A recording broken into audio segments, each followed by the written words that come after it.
गुरुर्ब्रह्मा गुरुर्विष्णु गुरुर्देवो महेश्वरा गुरुर्साक्षात् परं ब्रह्म तस्मै श्री गुरुवे नमः।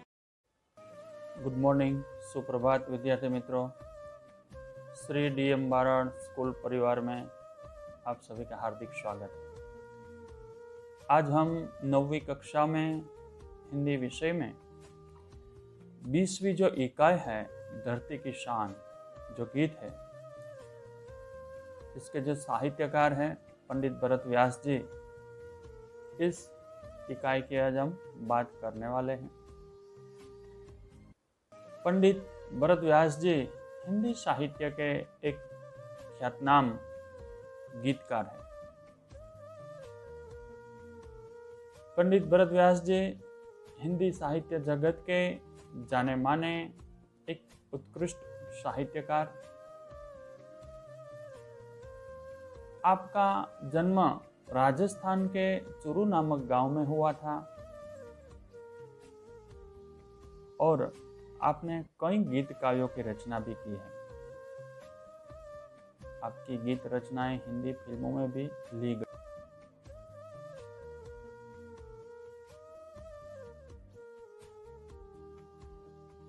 आधार पर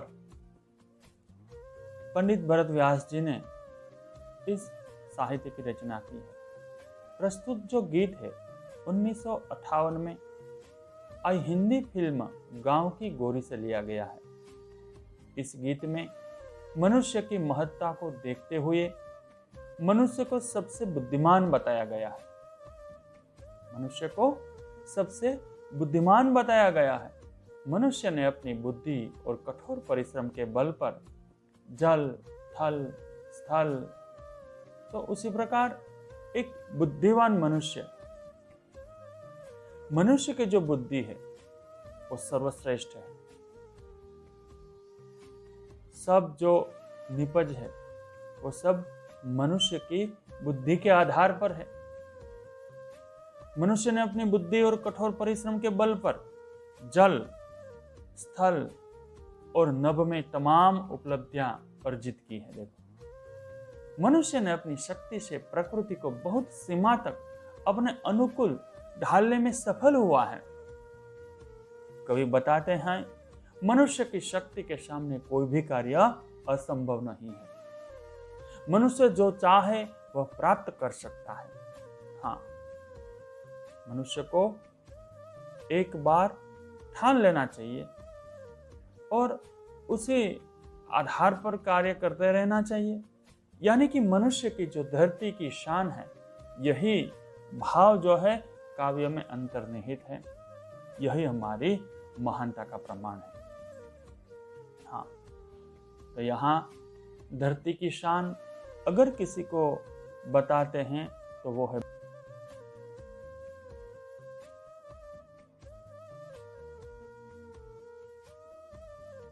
इसके बारे में बताया गया है। भारत देश और विश्व के जो मनुष्य है उसमें भी भारत देश के मनुष्य को एक धरती की शान बताया है पंडित भरत व्यास जी ने। अब हम ये जो गीत है, काव्य है, वो गाने का प्रयास करेंगे। आप भी मेरे साथ गाएंगे। धरती की शान तू भारत की संतान, तेरी मुट्ठियों में बंद तूफान है रे। मनुष्य तू बड़ा महान है। तू जो चाहे पर्वत पहाड़ों को फोड़ दे, तू जो चाहे नदियों के मुख को भी मोड़ दे। तू जो चाहे माटी से अमृत निचोड़ दे, तू जो चाहे धरती को अंबर से जोड़ दे। अमर तेरे प्राण, अमर तेरे प्राण मिला तुझको वरदान, तेरी आत्मा में स्वयं भगवान है रे। मनुष्य तू बड़ा महान है। नैनों में ज्वाल तेरी, गति में भूचाल तेरी, छाती में छिपा महाकाल है। पृथ्वी के लाल तेरा हिमगिरी सा भाल, तेरी प्रकट में तांडव का ताल है। निज को तू जान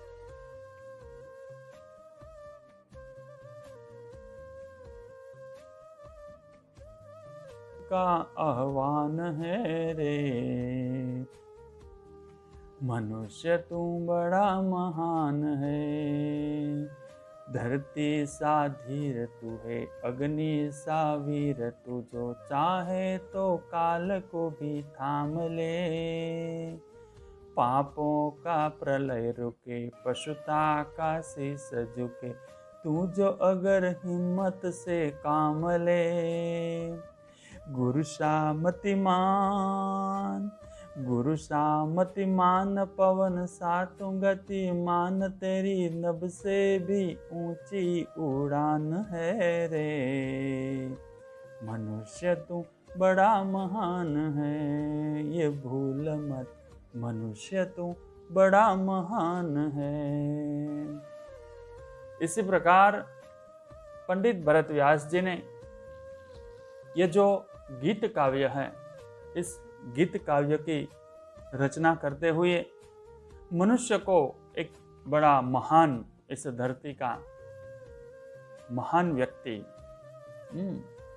धरती की शान, धरती का गौरव जो है वो माना है। देखते हम आगे। धरती की शान तू भारत की संतान, तेरी मुट्ठियों में बंद तूफान है रे। मनुष्य तू बड़ा महान है रे। यहां पर कवि कहना चाहते हैं कि हे भारत माता की संतान, तू इस धरती का गौरव है, इस धरती की शान है। तू तूफान को भी अपनी मुट्ठियों में बंद करने की शक्ति रखता है। मनुष्य सचमुच बहुत महान है, स्ट्रेंथ यानी कि शक्तिशाली है। यह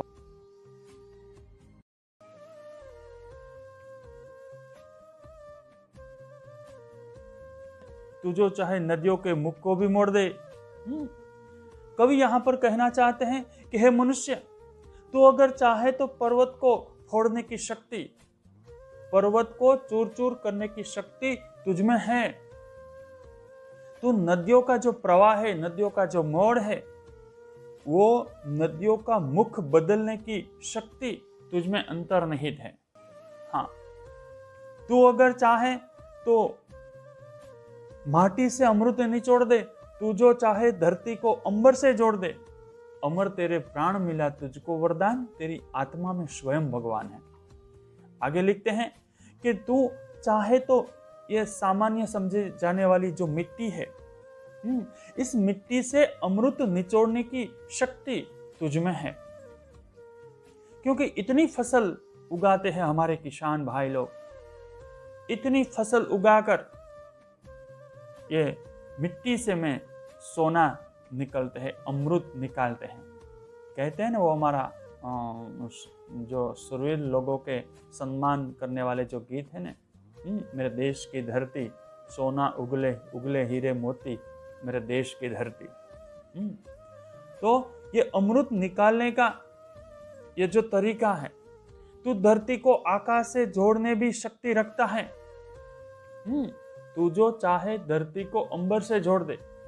अगर हे मनुष्य तू चाहता है तो ये धरती और आकाश, ऊंची ऊंची बिल्डिंग, इमारतें, ये यान, ये सब, ये उपग्रह, ये सब किसने बनाया? आखिर मनुष्य ने तो बनाया है सब। तो ये जो शक्ति है, वो शक्ति भी मनुष्य तुझमें है।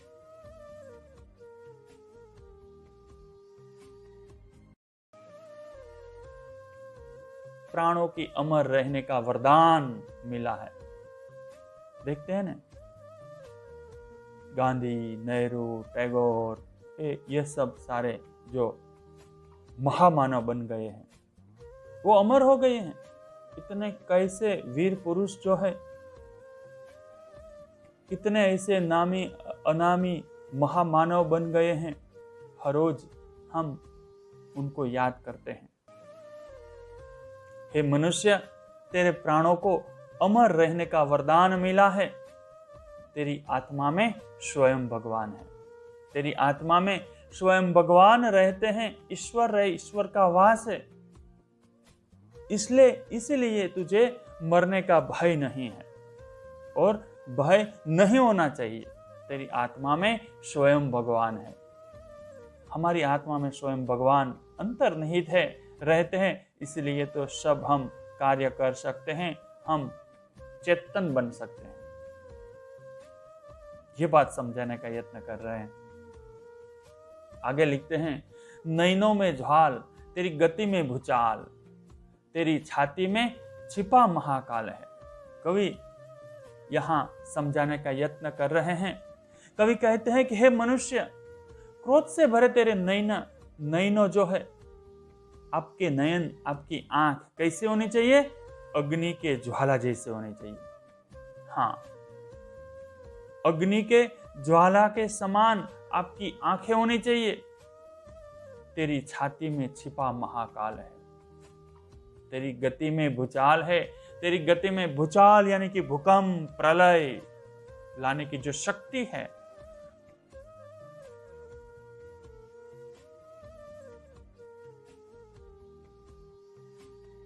शक्ति तुझ में है। स्वयं महाकाल तेरे सीने यानी कि हृदय में रहता है। महाकाल, जब महादेव का तीसरा नेत्र खुलता है, हे मनुष्य, तू पृथ्वी का पनौता पुत्र है।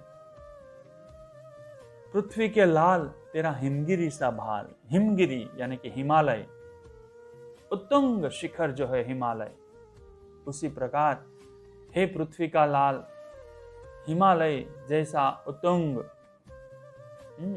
तेरा आदर्श, तेरा उद्देश्य इतना ऊंचा होना चाहिए। तेरी बाहों में भगवान शिव का तांडव नृत्य चल रहा है। तेरी भ्रुकुटी में तांडव का ताल है। भ्रुकुटी यानी कि बहुरे। भ्रुकुटी में क्या होता है? तांडव, तांडव नृत्य जो महादेव का होता है, वो तांडव का ताल। जिस प्रकार महादेव में कितनी शक्ति है, उसी प्रकार तुझमें ये सारी की सारी शक्ति निहित है। निज को तू जान, जरा शक्ति पहचान, तेरी वाणी में युग का आह्वान है। यहां भरत व्यास जी कहने का प्रयास कर रहे हैं कि खुद को पहचान, तुझमें अपार शक्तियां छिपी है, उन्हें जानने का प्रयत्न कर। तू चाहे तो तेरी वाणी नए युग को बुला सकती है। तेरी वाणी में युग का आह्वान है। सांप्रत परिस्थिति का जो सामना करने वाले की शक्ति है, वो शक्ति तुझ में है। जो नए नए खोजें होती है, नए नए आविष्कार होते हैं, नया नया जो क्रिएशन चल रहा है,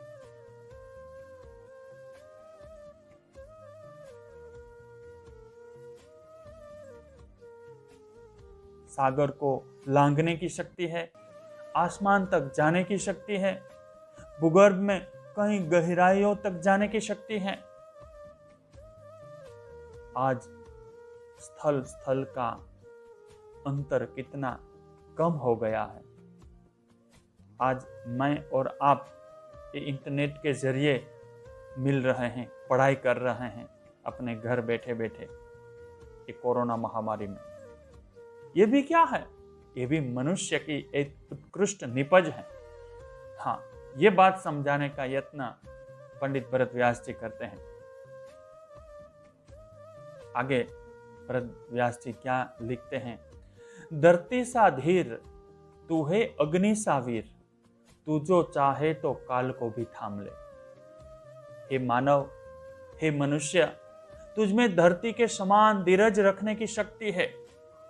हम सुबह उठते ही कहते हैं ना, कराग्रे वस्ते लक्ष्मी, कर मूले सरस्वती, कर मध्ये तु गोविंद, प्रभाते कर दर्शनम, समुद्र वसने देवी, पर्वतस्तनम मंडले, विष्णु पत्नी नमस्तुभ्यम, पादस्पर्शक समक्षो में। हे धरती माता, मेरा जो भार है अब ढोती है।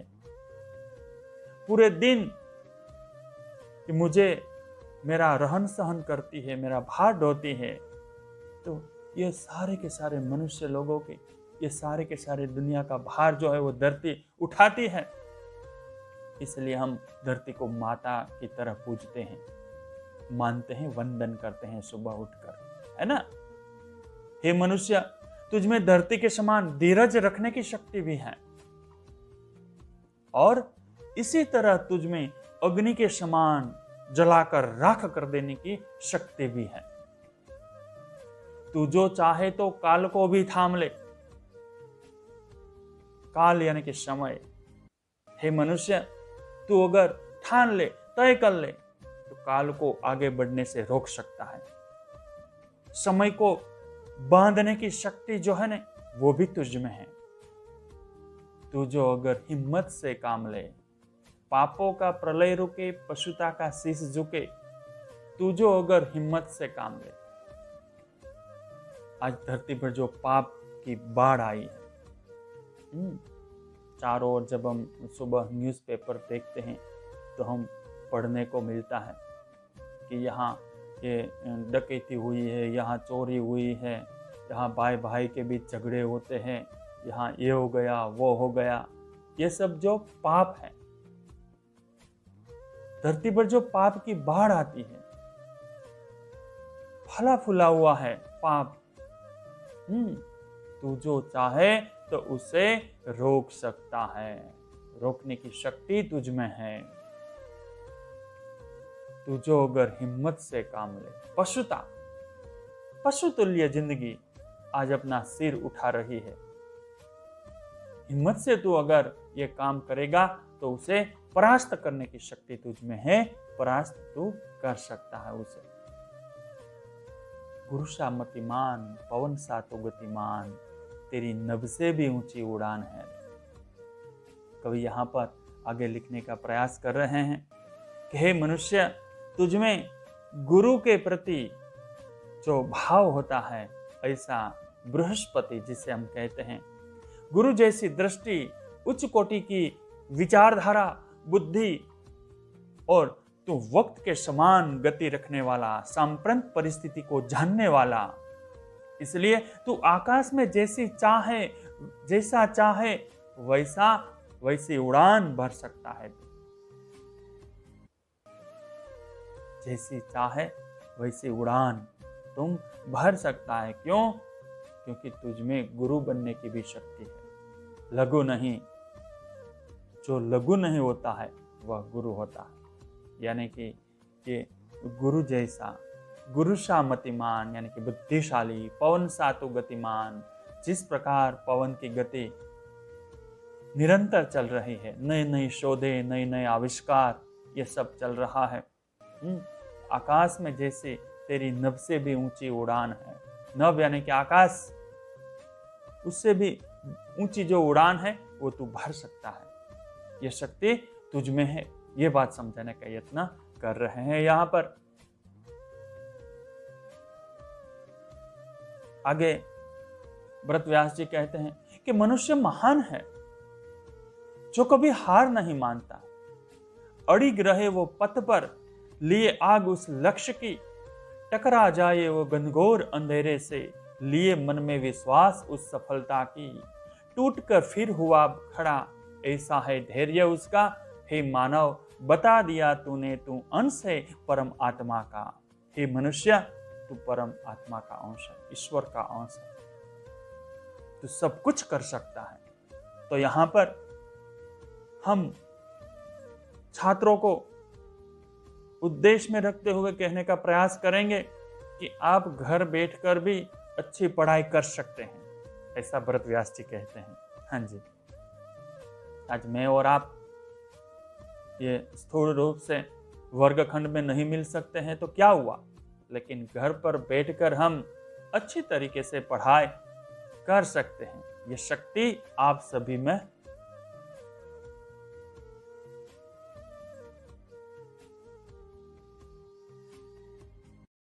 ज्वाल यानी कि अग्निशिखा, लौ, शान यानी कि गौरव, ऐश्वर्य, वैभव, मुख यानी प्रवाह, ब्रिकटी यानी कि भौं, काल यानी कि समय, यहाँ वह संबंध सत्ता जिसके द्वारा भूत भविष्य और वर्तमान की प्रतीति होती है, ऐसा मतिमान यानी कि बुद्धिमान, विचारवान।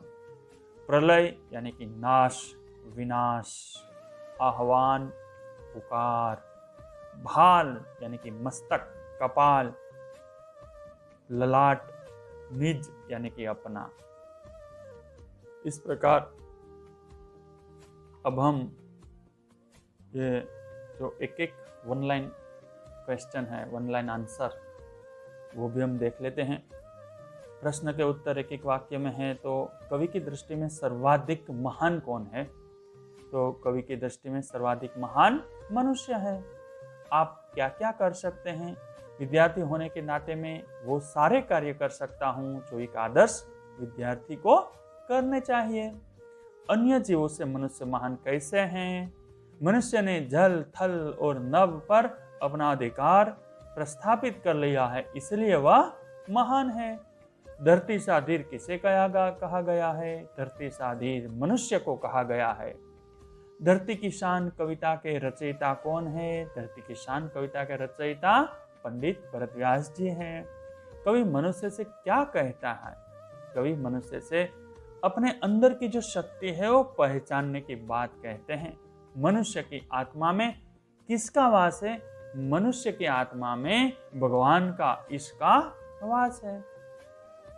अब हम उत्तर जो विस्तार से हैं उसकी बात भी करते हैं। कविता में कवि ने किन प्राकृतिक दृश्यों का चित्रण किया है?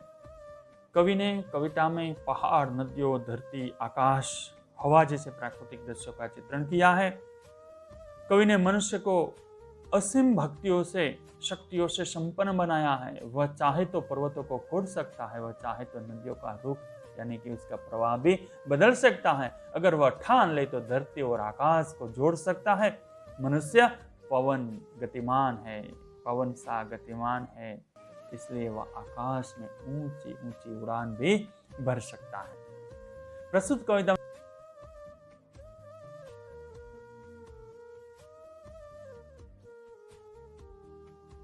कहने का प्रयास करते हैं कि मनुष्य कविता में मनुष्य को सर्वशक्तिमान बताया है। उसकी आत्मा परमात्मा का रूप है। कवि को दृष्टि में मनुष्य अगर अजर और अमर, इससे हमें प्रेरणा मिलती है कि मनुष्य होने के कारण हमें अपने लक्ष्य ऊंचे रखने चाहिए। हमें किसी भी कार्य से पीछे नहीं हटना चाहिए। हमें कभी निराश होकर अपने को कभी शक्तिहीन नहीं समझना चाहिए। ये बात समझाने का यत्न यहाँ पर भरद्वाज जी ने किया है। व्याकरण की ओर देखते हैं तो समानार्थी जो शब्द है, भूचाल यानी कि भूकंप, हिमगिरी यानी कि हिमालय, वाणी यानी कि वचन, तूफान यानी कि कहर, अमृत यानी कि सुधा, धैर्य, धीर यानी कि धैर्य, हिम्मत, साहस, नभ, आकाश, निज, अपना। विलोम यानी कि विरोधार्थी शब्द जो है, अमृत, जहर, अंबर, धरती, अमर, मृत्य, धीर, अधीर। वीर का विरोधार्थी है कायर, पाप का पुण्य, जीवन, मृत्यु। रिक्त स्थान महत्वपूर्ण जो तथ्य है, तू जो चाहे पर्वत पहाड़ों को फोड़ दे। मृत्यु के पृथ्वी के लाल तेरा हिमगिरी सा भाल। निज को तू जान, जरा शक्ति पहचान, तू जो अगर हिम्मत से काम ले।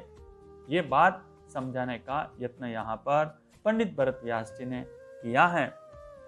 तो आप सभी बच्चे अपने घर पर रहेंगे, स्टे होम, स्टे सेफ, घर पर रहो और अपनी पढ़ाई करते रहो। धन्यवाद बच्चों।